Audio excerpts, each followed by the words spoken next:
ఏంది ఘోరం? వివాహేతర సంబంధానికి అడ్డొచ్చిందని 2 ఏళ్ల కుమార్తెను చంపి తల్లి పూడ్చిపెట్టిందట. బిడ్డను కన్నది, మరి దేనికి కన్నావు? ఇంత బద్మాష్గిరి ఏంది అసలు? ఎంత దారుణం! ఈ అమ్మాయి ఎంత ముద్దుగున్న చూడండి. హత్యకు గురైన తనుశ్రీ అట. మళ్ళీ చేతులు కట్టుకొని నిలబడ్డది చూడు. అసలు కొంచెమన్నా ముఖంలో పశ్చాత్తాపం. బిడ్డను చంపినా అన్న 9 నెలలు గర్భిణీగా మోసి ఆ బిడ్డని కని, అంత భయంకరమైన కని, ఒక రకంగా కనడం అంటే ఏంది? పునర్జన్మ లాంటి కని ఏకంగా చంపి మళ్ళీ పూడ్చిపెట్టింది. నిందితులు మమత, ఫయాజ్ అట. వానితో కలిసింది, వాని మాటల్లో పడ్డది, కూతురిని చంపింది.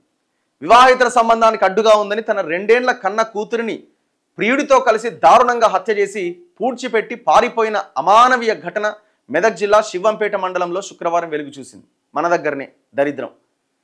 మెదక్ జిల్లా తూప్రాన్ డీఎస్పీ నరేందర్ గౌడ్ వెల్లడించిన వివరాలు ఇలా ఉన్నాయి. శివంపేట మండలం శభాష్పల్లి గ్రామానికి చెందిన మమత, సిద్దిపేట జిల్లా రాయపోల్ మండలం వడ్డేపల్లికి చెందిన బంటు భాస్కర్లకు శరణ్, తనుశ్రీ అని 2 పిల్లలు ఉన్నారు. 3 ఏళ్ళు 2 ఏళ్ళు. మళ్ళీ ఒక ఆయన తర్వాత ఒక వెంటనే కన్నది మళ్ళీ మేడం.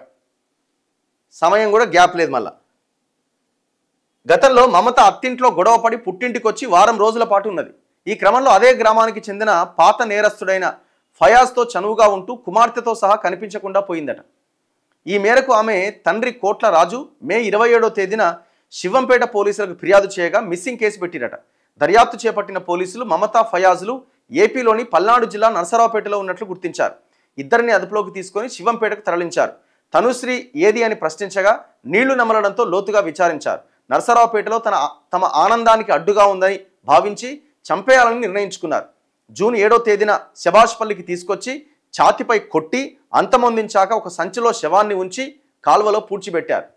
ఎంత ఘోరమరా నాయన! అసలు ఆ పాపం చూస్తుంటే ఎట్లా చేయాలనిపించింది.